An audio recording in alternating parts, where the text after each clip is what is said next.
Welcome back into that Sean podcast.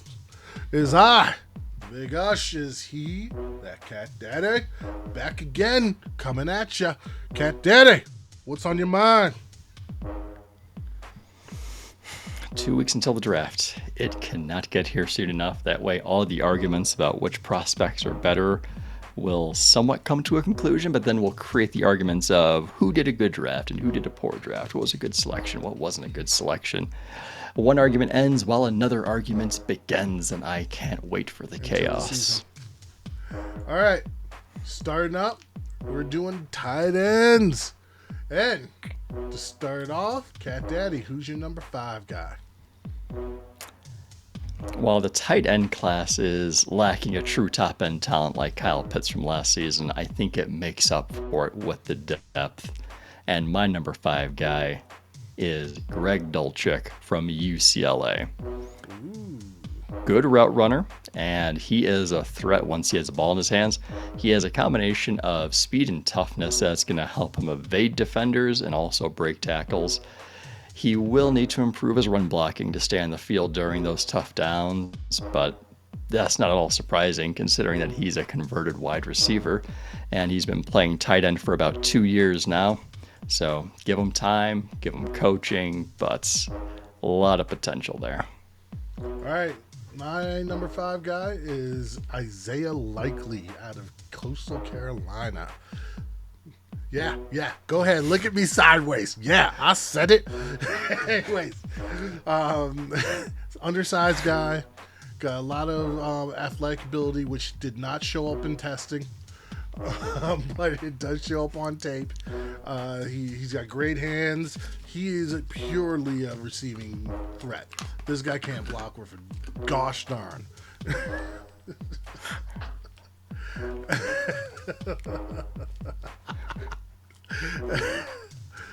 What, is them fighting words or something?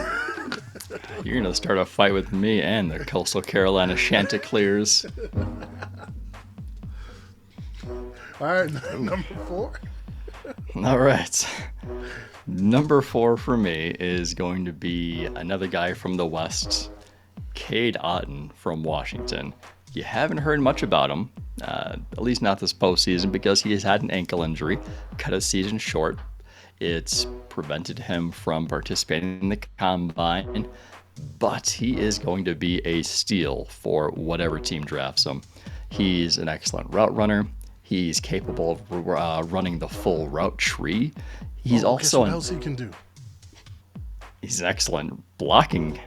Oh, blocking. Yeah. Do tight ends block? Yeah. He displayed that earlier this season against Michigan. He went up against both Aiden Hutchinson and David Ajabo, held his own. His blocking is going to get him on the field to start his career. He did. So while he may not start as a tight end 1 on your team, if he starts out as a 2 or a 3, he's going to earn those reps on the field through his blocking. Then his pass catching is going to come through, and you're going to love him just as much as I do. And good news, he has received full medical clearance from that ankle injury. I got a comp for him, and I know you love comps, but we'll get to him. All right, next up, my number. Oh no, your number. This was your number 4 guy. 4, yeah. Yeah, my number. Yeah, so my number 4 guy is a guy that I know is not on Cat Daddy's list. It's a shame he's not. And his name is Jelani Woods. All right, not only is this guy the most athletic tight end prospect of all time,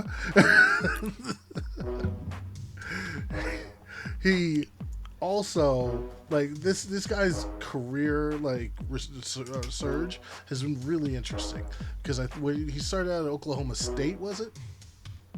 And they only had him block. I think it was Oklahoma State. They only had him block. They never had him go out and do any receiving. So he knows how to block. I mean, he's not great at it, but he knows how. And then he goes to Virginia, and Virginia starts sending him out on routes, and he has no clue what he's doing.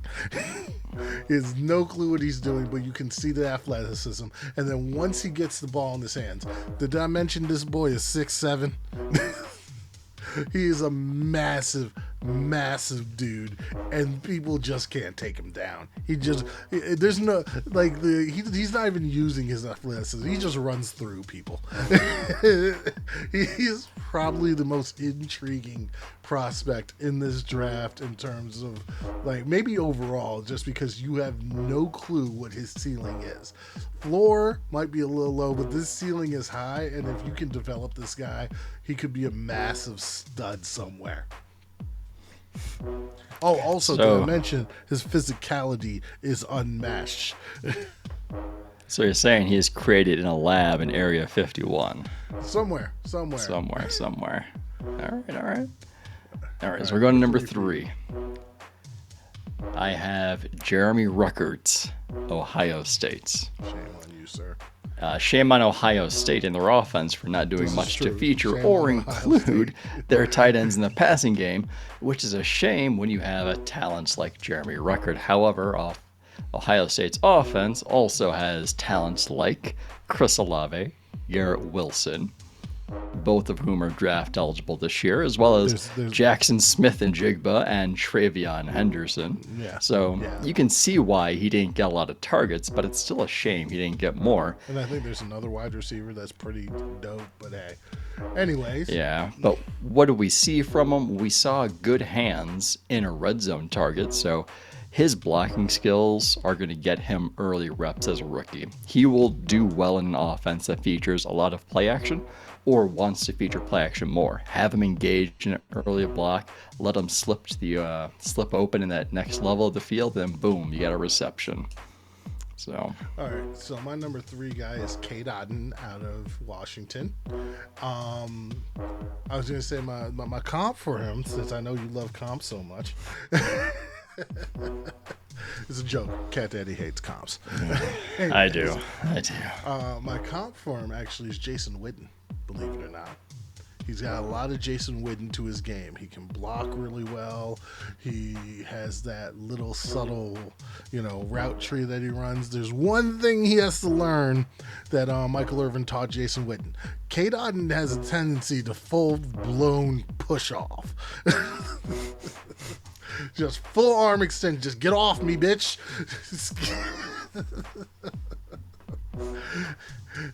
I apologize to Sean's mother right now. Yeah, I know. She watches this. Come on. But great prospect. He can develop even better, especially if you realize some of the little subtle techniques of playing the position. All right, and I'm slightly surprised that you are a little bit higher in Kade Otton than I am. I'm a little surprised by that. But I think where we're going to differ is my number 2 guy is Isaiah Likely from Coastal Carolina. He was your blasphemous number 5 tight ends. I like guys who can block. All right. Do not expect Isaiah Likely to be used like a traditional tight end. He is a threat in the passing game. He can be lined up as a big slot receiver like Kyle Pitts is used. You can line him up in the backfield, use him in motion. Fun fact, he ain't blocking people. He had 5 touchdowns of 50-plus yards in his career, so he's got playmaker written on him. There's a lot of talk about his receiving ability, rightfully so, but I think his blocking is underrated. He may not win blocking off the line all the time in the next level, but that's not where you want him lined up. You put him in the backfield, you put him into motion, and then he's going to be out there erasing linebackers and erasing defensive backs. I'll give you he can block a DB, but he ain't erasing no linebacker. Watch. Yeah, I'm going to watch him get ran over. Anyways, the next guy who's number 2 on my list actually isn't the greatest blocker either. He is a willful blocker, but not the greatest blocker. My number 2 guy is Trey McBride. And Trey McBride just has a good all-around game. He's very good in the passing game. He is a willful blocker, and I mean, with some development, he could be better. But what you want to use Trey McBride is more of that seam stretcher, get him in the middle of the field, get the ball in his hands, let him do a little something. And that's my number one guy, Trey McBride. Colorado State stood out all season, and he steadily worked his way up my rankings, and now he is tight end one for me. I don't think he participated much at the combine, but I'm not holding that against him. He was a featured pass catcher in the team's offense, had a strong Senior Bowl week. For me, he's going to end up being a really good target in the NFL. I like Trey McBride. All right, so my number one guy, and yes, this is pure projection on my part, I understand, but I got a feeling here, and it is Jeremy Ruckert. First of all, the dude can block. The dude can block. My God, can the dude block. But two, he is athletic. You can see he can run routes. He doesn't get the ball, but he's running them routes out there. He's doing well running those routes against air. But when he's had the opportunity to catch the ball, you've seen him. He's got some highlight catches with some one-handed grabs, some contested grabs. The dude is physical and can play. Now, he's been hampered with a foot injury, so he hasn't been able to show things off, which I'm okay with. Let him fall down the board. Let him become a 4th-round pick for the Cowboys. Say what, son? Hey, I wouldn't mind seeing Jeremy Ruckert in a Green Bay Packer jersey. They want to use more of the play action. Hey, I love it. All right, next up, we're going to go with running backs. So, before we do running backs, you know what's interesting? What's that? Jalen Weidermeier was in neither of our top 5s. I'm sorry, you cannot be the worst athlete of all time in terms of prospects and be on any list. His production was hot garbage, which you in particular have tried to be an apologist for him for. And it's just about time we need to face facts that Weidermeier is not the guy we thought he was.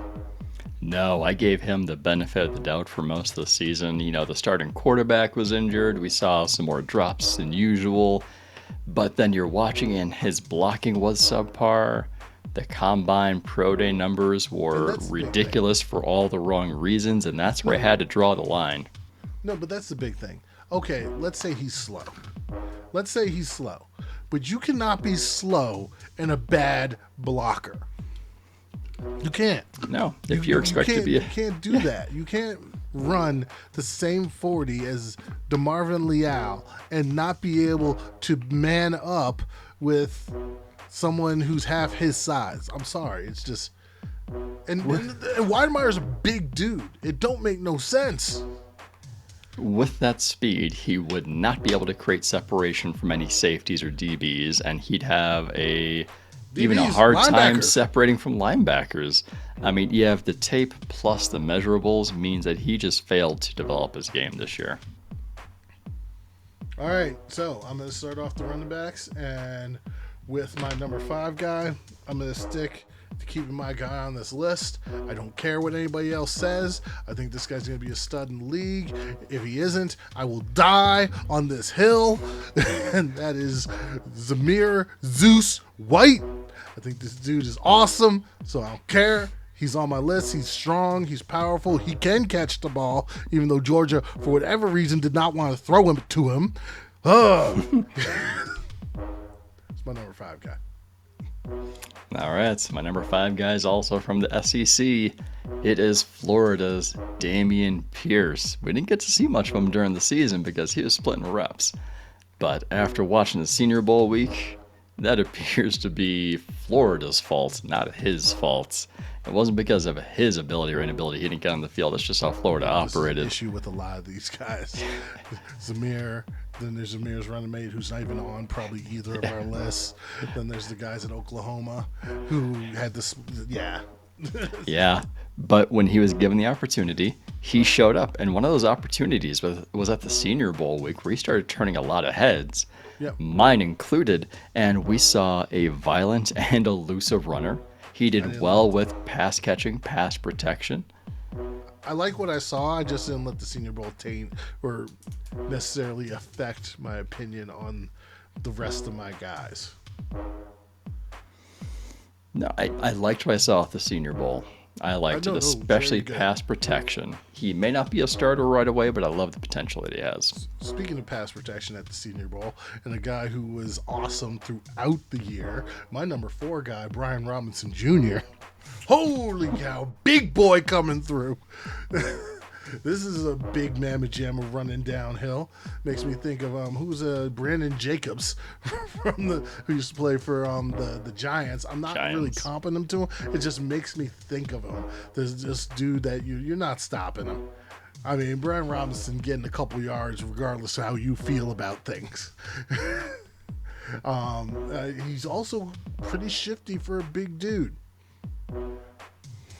Yeah, my number 4 guy is also Brian Robinson Jr. from Alabama. Now, this comes full circle for me because he started out on my list for the preseason, kind of fell off, and now he found his way back onto my final list. And he had a good showing during the playoffs, which was great to see, especially when he was playing in the championship game. But where he really showed out for me was at the Senior Bowl, and it was those pass protection skills. That's along with the low mileage that he's had, considering he's a senior. Wait, hold on. Look at you talking about blocking.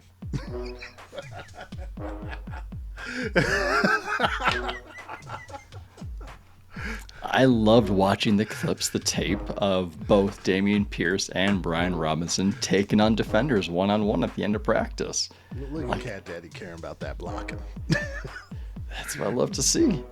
It was great seeing him a running back. He's got good speed, but there isn't much in the way of changing gears, taking it to another level. It's almost like he has one speed, and that might limit some of his potential. All right, my number 3 guy is Kenneth Walker III, and I'm going to preference this by saying this guy scares the hell out of me. And what I mean by that is, dude, it was awesome at Michigan State last year. But prior to Michigan State, where was he? Was he at Virginia or? No, he was at Wake Forest. Wake Forest, that's it. Wake Forest. He did nothing. And it's just, you look at that, it's just like, did the light just turn on? And was it playing with the better talent? And when you say it like that, if he goes to a team that doesn't already have a lot there, I worry about what his production could be. Now, no, that being said, he's got good speed, he's got good balance. The dude, like I said, was awesome this past year and showcased a plethora of great talent. It's just, I worry what happens if he doesn't have much to work with. Yeah, Kenneth Walker III is also my number 3 guy, and transferring to Michigan State was a gamble that just paid off tremendously for him. I'm not sure it was about the surrounding talent. I think it was more of he didn't like how he was getting used at Wake Forest, and then he transferred to a team that could feature him because he showed the world that he is a tough power running back who can break tackles. But sometimes those players need more reps, more touches before they can really get going. And I think that might have been the case with Kenneth Walker III, is that he needed more touches and he wasn't going to get it with Wake Forest with how they were running the offense. Now, the part I don't like about Kenneth Walker III right now is I don't know if I can trust him on third downs yet. Areas where he could improve before becoming a full 3-down back is improve the hands, route running, pass protection. All right, so next up, my number 2 guy is Isaiah Spiller, Texas A&M. Great size, great power, is more elusive than you would think, but not super duper elusive. The only drawback for him as a prospect is he doesn't have long speed. Other than that, dude, this guy is going to be fantastic in the league. He'll probably, I'd say he's a better version of Josh Jacobs. All right, so it looks like we are both willing to die on our hills here. Yes, we are. My number 2 running back is Iowa State's Breece Hall. which I think has been a consistency for both of us throughout this whole season. Yep. Is I've had Spiller 1, Hall 2. You've had Hall 1, Spiller 2. What's liked about Hall? He has speed, quickness that teams are going to love to see. He is a home run threat when he touches the ball. I mean, he has a pretty similar size to Spiller, too. He has good hands. He's an able pass blocker. He's got the tools to be a 3-down back. Iowa State knew all of this, and they've given him close to 800 touches over his 3 seasons there. So you're probably thinking there's a little bit of a tread there. He is my number 1 guy. Here's the problem. So people are going to point to this year and say, well, his production wasn't as great this year. Like you just said, Iowa State knew what the talent was. Well, guess what? So did everybody else. So everybody just keyed in on him. Like, it was rough sledding. There were no holes. If Iowa State had any wide receivers, they would have had a field day playing this past year, but they don't. Yep, my number 1 guy, Isaiah Spiller, and I still like Spiller more than most. And it's just a hair above Breece Hall. And just how you were mentioning Breece Hall didn't perform up to those expectations of where he should have been. You know, you can look back at the season and you're looking at Spiller. I'm looking at Spiller and I'm thinking this is a generally quiet season compared to what his expectations were. But he played pretty well despite having an underperforming offensive line. An inexperienced backup quarterback. Yeah. And Spiller was facing a lot of stacked boxes, but he still averaged a career best 5.6 yards per carry. So the skill's there. You want yards after contact? Spiller's going to pick them up. Power back, who's displayed a great combination of vision, contact balance. Team's going to like that. I like that. His receiving ability is a little bit underrated. The big criticism is he doesn't have that speed that Breece Hall does, but he's a physical runner. Give him the ball, let him go through people, and I think his pass blocking is a little bit better than Breece Hall. All right, so something that we forgot to do last episode, so we're going to make up for it this episode. So we're going to revisit the offensive lineman real quick. Comparison to last year. So, your top tackles this year, where do they line up compared to your top tackles last year? So, top guys last year, Penny Sewell, Rashawn Slater, and who's number 3? Christian Darrisaw. Would you have Ikemi Kwamu over any of those guys? Darrisaw. But not Slater. Nor Penny Sewell. All right. Well, I was guessing not Penny Sewell. All right, now for the interior guys. We're going to have Elijah Vera Tucker. And let's see, anyone else that deserves to be jumped up. And no, it's Elijah Vera Tucker or bust here. So yeah, that interior class wasn't fantastic last year. So Elijah Vera, I would put three guys ahead of Elijah Vera Tucker. I think, if it's Zion, Tyler Linderbaum, and Kenyon Green, yes, I feel the same way. I'd rather have any of those Tucker 3. Was a top 14 pick. I mean, that's the Jets' fault, though. They traded up to get him. Yeah. Hey, he played well, though. He played well. All right, so moving on to what we also did last. So this week, let's do running back first. All right, let's just do Breece Hall or Isaiah Spiller. In relation to, we're not going to use Travis Etienne injury, so let's just say Najee Harris and Javonte Williams. Would you put Spiller above either of those two? Man, I love me some Javonte Williams. I I'd slot Spiller third. Third, I'm putting Brees Hall above Williams. I'm considered to put him above Najee. I'm putting him close to Najee, but I'm putting him above Williams. I think we can both agree that last year there should have been 0 running backs drafted in round 1, and this year there should be 0 running backs drafted in round 1. Agreed. Yeah. Okay. All right, now for tight ends, this is the fun one. Obviously not Kyle Pitts, so let's take Kyle Pitts out of it. But Pratt Freiermuth. Yes, these guys are above. How many of these guys are you putting above Pat Freiermuth? I'm putting 2. 2 of my guys above Pratt Freiermuth. I'd put Trey McBride. I just have. I'm putting Ruckert and McBride above him. So. Yep, just 1 for me. So, with running backs, last year was better. With tackles, last year was better. With guards, this year's better, according to us. And with tight ends, this year's better. Oh, no, last year's better because Kyle Pitts. I mean, outside of Kyle Pitts, I didn't think this year would be a better class for the depth. Right, but I'm just saying the number one, if we're taking number 1 guys, who wins out. It's fun little exercise. That's the thing, though, when you think about this. Remember, they kept trying to say last year's draft wasn't going to be that good, and it was basically all the. And here's the thing, I like analytics, but all the analytics people couldn't get their numbers because they didn't have a combine.